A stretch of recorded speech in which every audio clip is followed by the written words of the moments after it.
of everyone through teamwork, collaboration, and hard work. Yes, Miss Eds. That's why we should give ourselves a round of applause. Yan.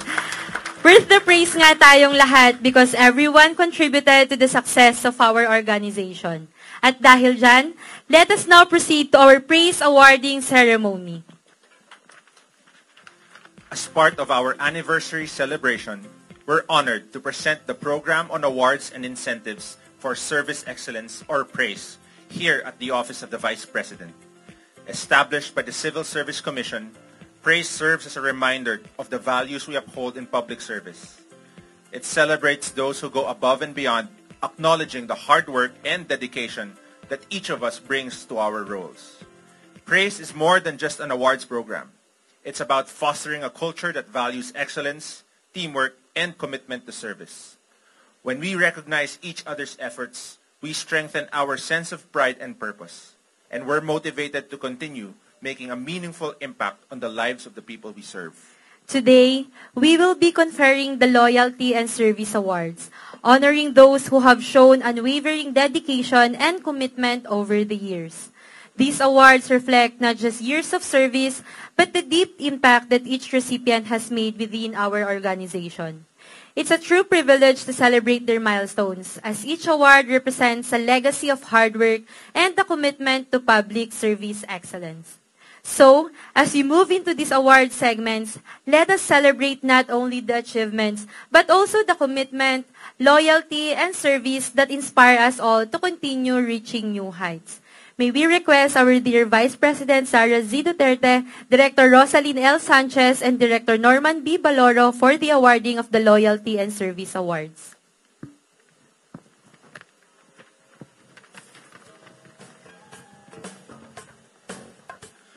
First is the Loyalty Award.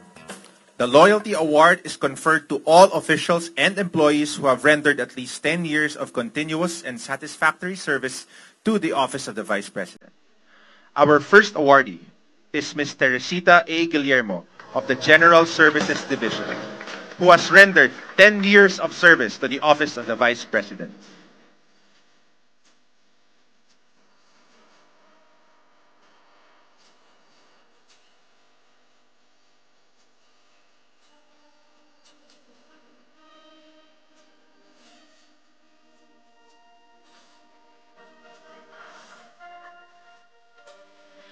Our second awardee is Ms. Michelle A. Bataslak of the Knowledge Management Division, who has rendered 25 years of service to the Office of the Vice President.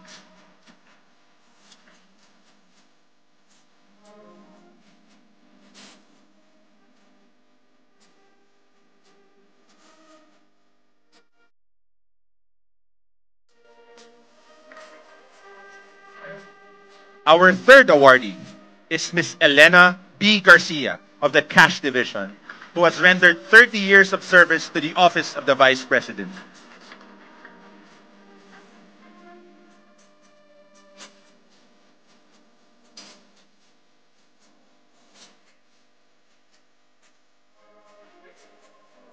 We would also like to recognize Ms. Henning A. Mondoy of the Budget Division, who has also rendered 30 years of service to the Office of the Vice President. May we respectfully request the Vice President and our directors to stay for the conferment of the next award. Our next award is the Service Award. The Service Award is given to retirees whether under optional or compulsory retirement. Our first awardee is Ms. Teresita A. Guillermo of the General Services Division, who has rendered 22 years of service.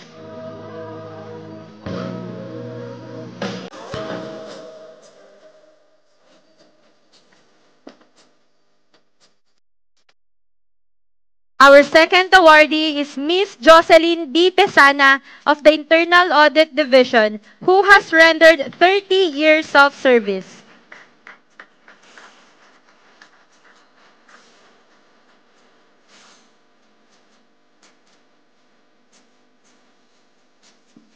Our third awardee is Ms. Maria Carmelita S. Warren of the Cash Division, who has rendered 40 years of service.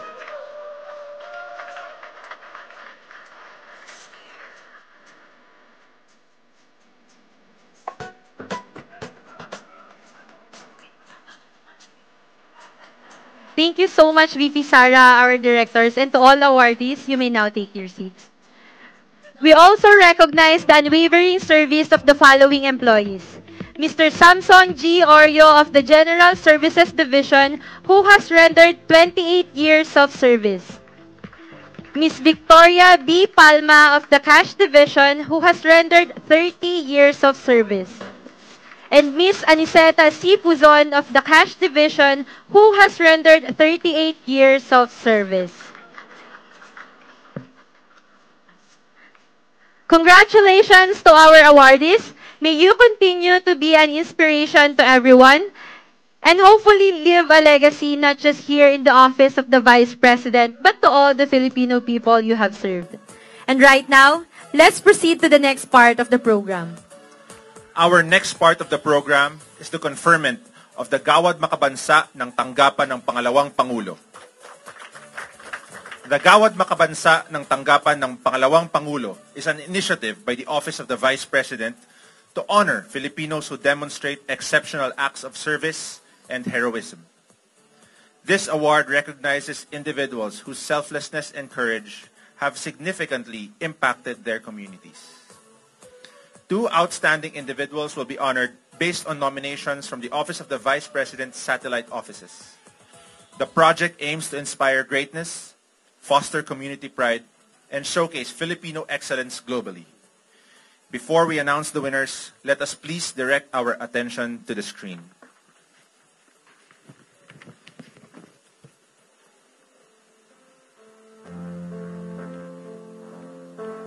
Before kasi, naiirita ako sa kanya before. Yung mama ko din naiirita sa kanya kasi magpapark kasi sila dito sa harapan namin yung motor nila. Kasi kagagaling ko lang sa trabaho, 11-18 out ko da, umuwi na ako. Dumitso na ako doon sa may tambayan kasi nandun yung mga kaibigan ko. Napapark siya kasi dyan. Tapos ang mama ko parang ayaw niya kayo magpapark dyan. Marami yung bakanting ano dyan. Dapat doon kayo magpark. Parang ganon ba? Tapos I didn't expect no na that the least person that you hated before or mairita ka before, yun pala ang the first hand na tutulong talaga sa'yo.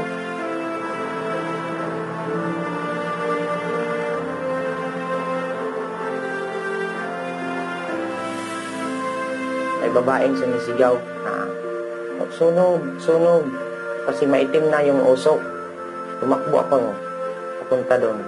Pagdating ko doon, malaki na yung apoy. Sabi ko sa sarili ko, ano namang mangyari dito? Kakayanin kasi yung mga bata nandun sa loob, umiiyak ng tulong. Sinira ko yung may bintana doon.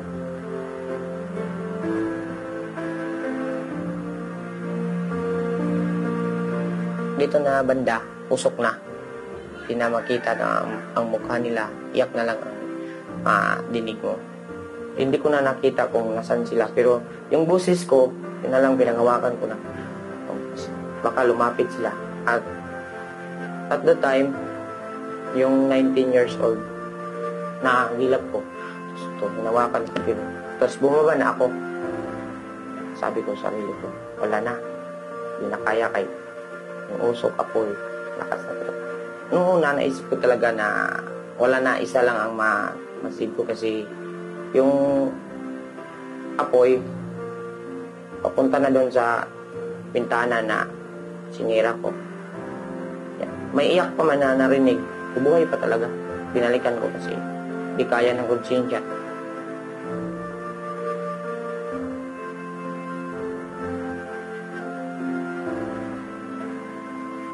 Talaga ako makapaniwala sa strong determination niya ba, no?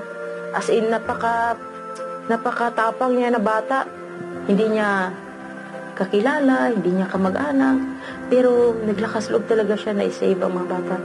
Labas namin, plano talaga ng lola na dun mag-exit. Babalikan ko na sa anak kaso na totally damaged na yung tabla nga sa kantor, wala na, bar down na.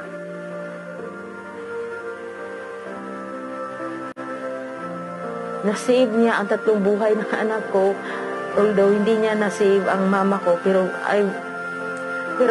nevertheless, I really thank God for the life of Christopher.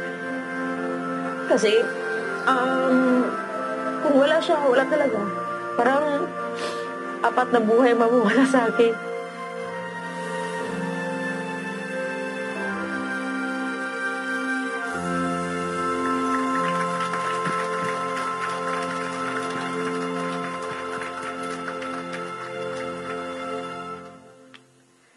That was indeed a very inspiring story. Before anything else, may we request the presence of our dear Vice President, Sara Z. Duterte, to confer the award to our first awardee. Ladies and gentlemen, we are honored to call on our first Gawad Makabansa ng tanggapan ng Pangalawang Pangulo awardee, Mr. Christopher B. De Luna, to be assisted by his dear friend, Mr. Mar Vincent C. Montañez. Let me read the citation. This award is hereby conferred to Christopher B. De Luna in recognition of his courageous, extraordinary, and selfless sacrifice. Through his exceptional valor and unwavering patriotism, he made remarkable contributions that exemplify the highest ideals of the Filipino spirit. Given this 15th day of November in Mandaluyong City, signed Honorable Sara Z. Duterte, Vice President of the Republic of the Philippines.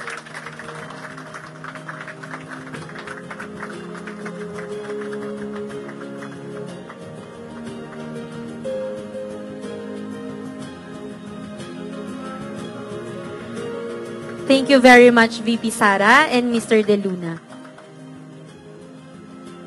Now, let us focus back on the screen for the next Gawad Makabansa awardee.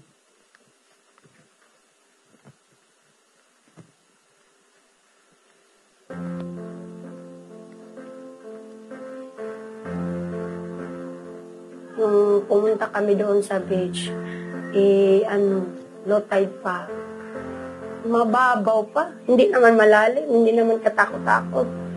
Hindi na namalaya na yung mga bata pala, nandun na sa medyo malalim. Tapos, tinangay na ng agos ng tubig. Kasi yung bunso ko lang ang lumapit sa akin na, umiyak na siya. Mama, si Pipit at saka si Ate Catherine, nandun na sa malayo.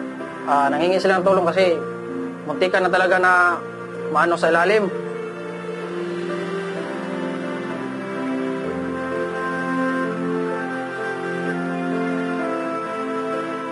Sabi nila, kuya, tulong naman. Yung guard, pinagsabihan daw sila ng agency nila na bawal mangialam. Yung trabaho ng isang security guard, by sabihin natin nasa EOR lang o area of responsibilities. So yung nasakupan mo, sa'yo na yun. Wala ka nang pake kahit isang dangka lang yan galing sa pader na malapit lang sa wala ka nang pake dyan.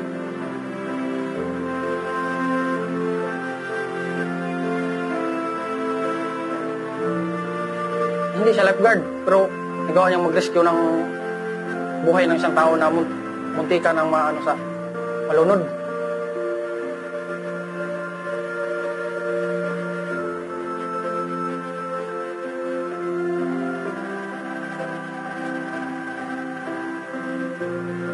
Gusto makita ko siya doon sa punerarya. Hindi ko masaya ako kasi yung anak ko buhay. Pero yung konsensya mo bilang ina, inaano niya agi dito sa iyang jutihan, sigingon tabang, tabang. Ito nilayat siya. Wa siya kahubog, udloy kayo kay nagka-jacket, ang iyang jacket, pagid, wag ko nang hunagubog. Ang iyang karsunis, kurag na double to, iyang giliyatan ba? may siya nga pagkabata. Nindot siya nga pagkabata kay matinabangon sa laing tao. Dili siya ingon gani nga tigag kasing-kasing nga ibaliwala na lang niya. Ang iyaha nga matulungin siya sa mga kapwa niya tao. Hirap yung mawalan ka ng anak, mawalan ka ng kapatid o buhay ang nawala sa mga relatives mo, masakit. Kaya yung ginawa ni John Bell parang buwis buhay talaga na sabihin lang natin, diretso, superhero talaga. Kasi buhay yung kapalit eh. Tapos, nagawa niya. So, kahit nawala siya, saludo pa rin ako sa kanya.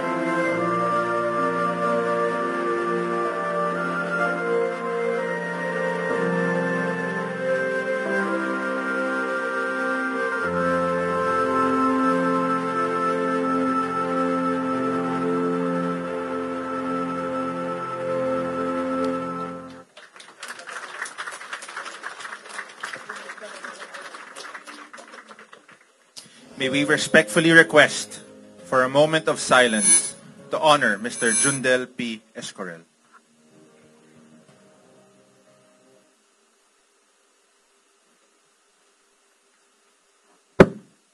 Again, may we request the presence of Vice President Sara Z. Duterte to confer this posthumous award to Mr. Jundel P. Escorel. Ladies and gentlemen, we are honored to call on Mr. Junrel P. Escorel, the twin brother, and Mr. Emmanuel T. Escorel, the father of our second Gawad Makabansa ng tanggapan ng pangalawang Pangulo Awardee, Mr. Jundel P. Escorel. Let me read the citation. This award is hereby conferred posthumously to Mr. Jundel P. Escorel in recognition of his courageous, extraordinary, and selfless sacrifice. Through his exceptional valor and unwavering patriotism, he made remarkable contributions that exemplify the highest ideals of the Filipino spirit.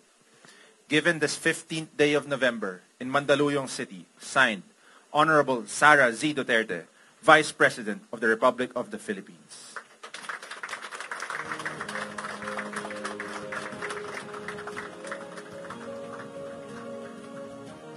Thank you very much, VP Sara and Mr. Escorel.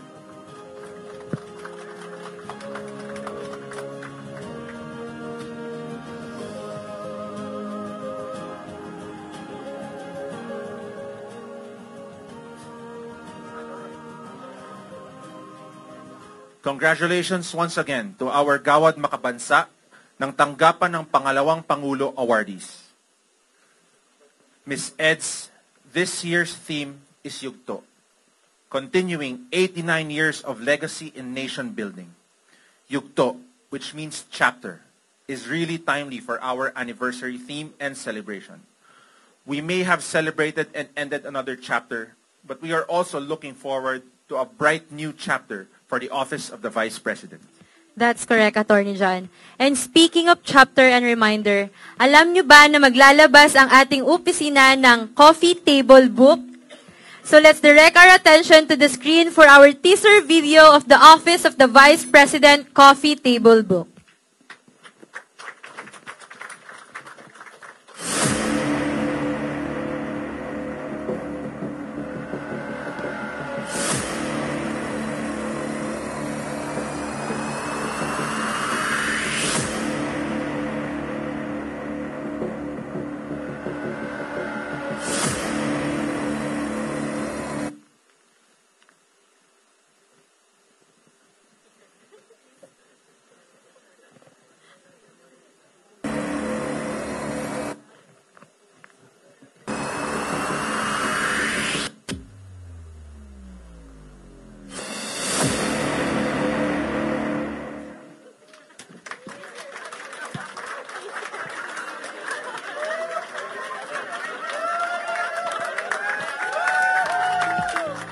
Wow, that's very cinematic.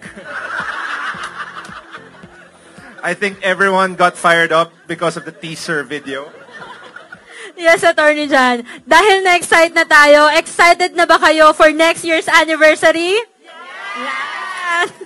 With all that has happened this week, the service fair, the recognition for the year-end diplomatic cards, and the very festive Anniversaya food fair yesterday, I think we have very high expectations for next year, right, Attorney? Correct. So, to give us more reasons to look forward for the next anniversary, ladies and gentlemen, the Vice President of the Republic of the Philippines, Honorable Sara Z. Duterte.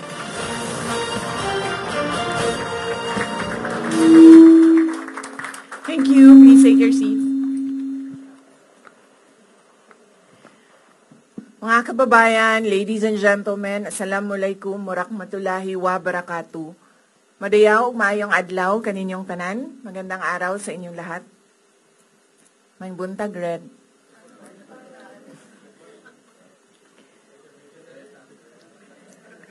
Si Red minsan nasa OVP, minsan nasa House of Representatives. Kanino ka ba talaga? Doon o dito?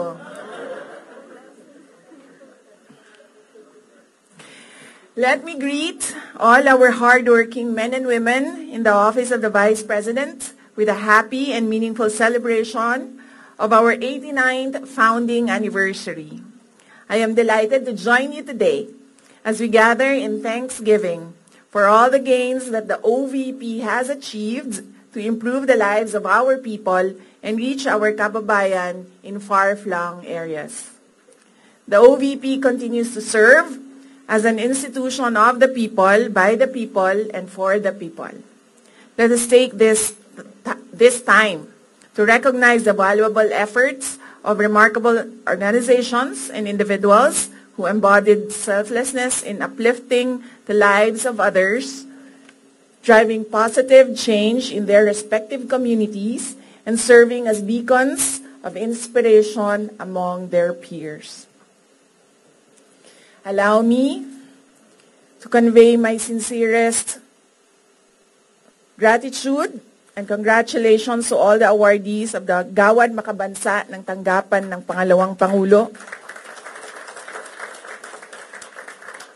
We recognize your exceptional commitment to make a lasting impact in your communities.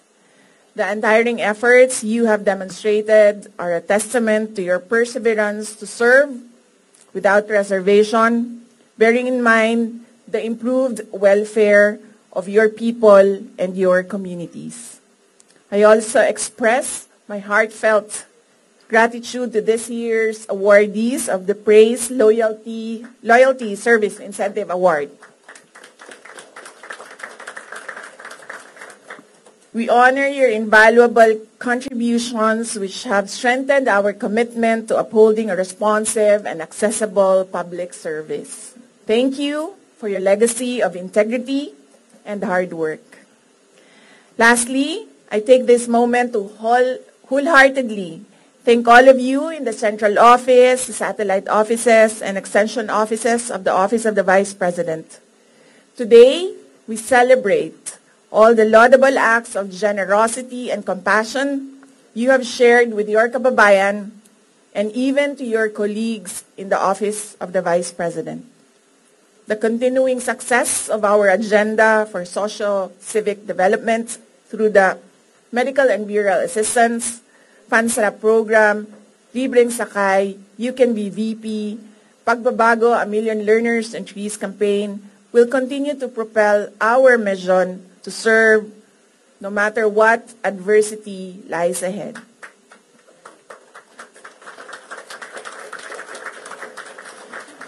We press on in our mission to deliver responsive and accessible public service to the Filipino people, especially in the most underserved communities. Let the spirit of generosity and genuine public service inspire you to contribute your best for the benefit of our country and our people. There is no big or small role in our collective efforts towards building a stronger future for the Filipino citizenry. I trust you will remain dedicated and carry out your responsibilities with enthusiasm and excellence. Sama-sama nating lampasan ang anumang hamon na ating haharapin sa pagbuo ng mas matatag na sambayanan. Magsaulog kita uban ng pagpasalamat ug positibong paglantaw sa umaabot. Dala ang atong hiniusang pagtuo ug dedikasyon sa atong katungdanan sa pag-alagad maningkamot kita alang sa mas maayong pagdumala ug padayong pakigbisog alang sa patas nga katilingban, isip, suporta sa atong isig katawo nga nanginahanglan. And let me invite my colleagues in the Office of the Vice President, the satellite offices will do their ceremonial Thanksgiving for the 89th anniversary of the OVP in the areas of Aklan, Masbate, Bukidnon, Hingoog, Cebu, Lanao del Sur, Hingoog, Lingayen, and Ifugao, and NCR areas. So kung gusto niyo ng travel order, hingi lang kayo kay Norman to join the Thanksgiving activities for our 89th anniversary. Once again, a happy 89th founding anniversary to all of you. Ang lahat ng ating ginagawa ay para sa Diyos, sa bayan, at sa bawat pamilyang Pilipino. Shukran.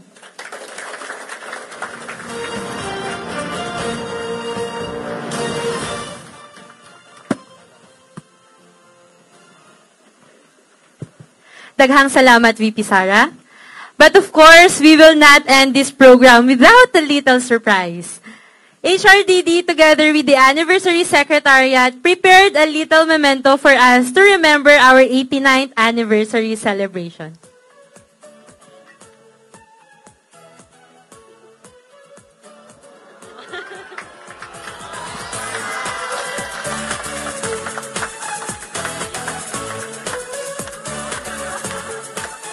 So every one of us will be having our OVP anniversary token. Grabe, deserve naman natin to, di ba?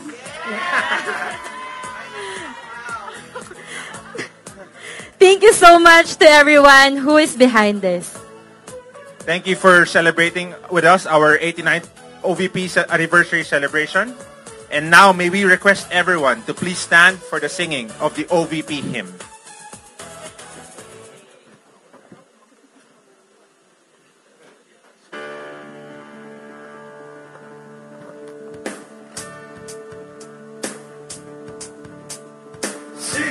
Tamis ng sinag ng umaga, puso mo'y daluyan ng pag-asa. Sa gisag mo'y araw ng pagkakaisa. Alang katapatan sa serbisyo,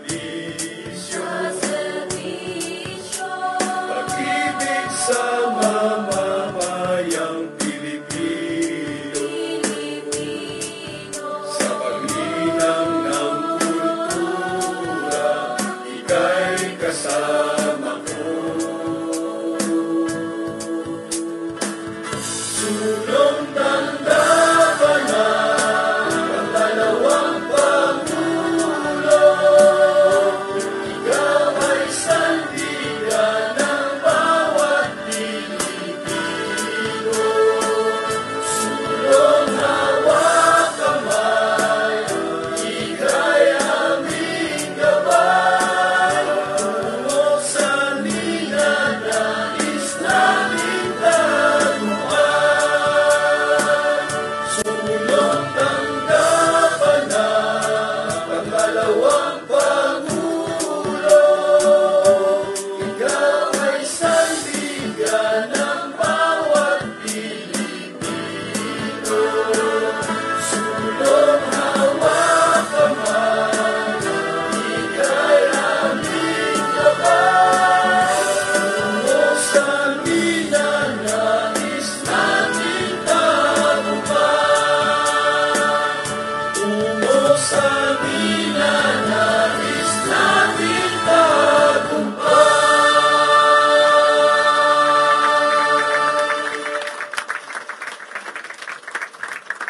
Please remain standing for the group shot.